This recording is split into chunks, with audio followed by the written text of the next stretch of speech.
Hi అండి, good morning అందరికీ. శనివారం శుభోదయం అండి. ముందుగా మన యూట్యూబ్ ఫ్యామిలీ మెంబర్ అయినటువంటి కామాక్షి బర్త్డే ఈరోజు. So Kamakshi Reddy, happy birthday to you. నేను ఇప్పుడే గుడికి వెళ్ళొచ్చాను. మీకు అంతా మంచి జరగాలని అయితే కోరుకున్నాను దేవుణ్ణి. ఈరోజు శనివారం కాబట్టి కాస్త ఎర్లీగానే లేచానండి. ఎందుకంటే శనివారం గుడికి వెళ్ళాలి అనిపించింది నాకు. మాకు దగ్గరలో అంటే మరీ దగ్గరేం కాదు, ఒక 2 కిలోమీటర్స్ ఉంటుందేమోనండి. వెంకటేశ్వర స్వామి, అభయ వెంకటేశ్వర స్వామి టెంపుల్ అయితే ఉంటుంది. స్వామివారు స్వయంగా వెలిసారు అక్కడ రాతి మీద. చాలా బాగుంటుంది టెంపుల్. మీకు ఇదివరకు కూడా చూపించాను నేను. వెళ్ళాలని చెప్పేసి తొందరగా లేచి ఇంట్లో పనులన్నీ చేసుకొని పూజ అయితే చేసుకుంటున్నానండి.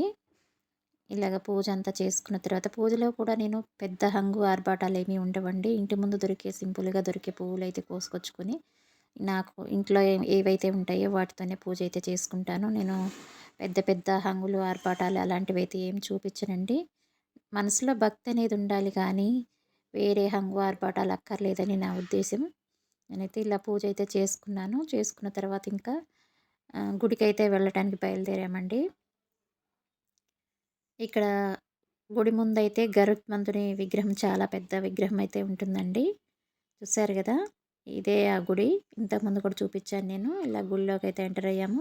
ఇక్కడైతే ముందు ధ్వజస్తంభం అయితే ఉంటుందండి. ఈ ధ్వజస్తంభం నుంచి ముందు లోపలికైతే వెళ్ళాల్సి ఉంటుంది. చూసారు కదా! లోపల స్వామివారిని దీపపు వెలుగుల్లో ఉంచారు. వెంకటేశ్వర స్వామికి ఎందుకో కానీ లైట్స్ అయితే ఆన్ చేయరండి. ఎప్పుడూ దీపపు వెలుగులోనే ఉంటారు కదా! ఇక్కడైతే మేము 11 ప్రదక్షిణలు చేశామండి ఈరోజు. చేసిన తర్వాత ఇక్కడ బావైతే కొబ్బరికాయ కొడుతున్నారు. ఇక్కడ ఆంజనేయ స్వామి వారండి ఇక్కడ. కొబ్బరికాయలు అక్కడే కొట్టుకోవాలి. తర్వాత అయితే లోపలికైతే వెళ్ళాము. చూసారు కదా! స్వామివారిని దీపపు కాంతులతో ఎంత బాగా అలంకరణ చేశారంటే అసలు కన్నులు 2 సరిపోవట్లేదండి. అంత బావుంది. ఇక్కడేమో స్వామివారు రాతి మీద వెలిసారన్నాను కదా! అదే అది. ఇంకా ప్రదక్షిణలు చూసారా ఎలా చేస్తున్నారో అందరూ. ఇంక మేమైతే బయటకొచ్చిన తర్వాత కొంచెం ముందుకొచ్చేసి ఇక్కడ కూర్మ అవతారం ఉంటుందండి. అక్కడి నుంచొని అయితే వీడియో అయితే తీసుకుంటున్నాము. ఆ తర్వాత బయటైతే ఇంకా స్వామివారు రాతి మీద అక్కడ వెలిసారని అక్కడ కూడా పూజలు చేస్తుంటారు. ఇక్కడికి వెళ్తుంటే అండి కంకర మీద నడవాలంటే ప్రాణం పోతుందండి నాకైతే. ఇక్కడేమో సుబ్రహ్మణ్యేశ్వర స్వామి ఉన్నారు. అక్కడ కూడా దర్శనం చేసుకొని దండం పెట్టుకున్న తర్వాత ఇక్కడ అగరబత్తీలైతే అమ్ముతున్నారండి. అయి స్వయంగా స్వామివారికి వాడిన పువ్వులతో చేసిన అగరబత్తీలుంటాయి కదా! అవి తిరుపతి నుంచి వస్తాయనుకుంటాను.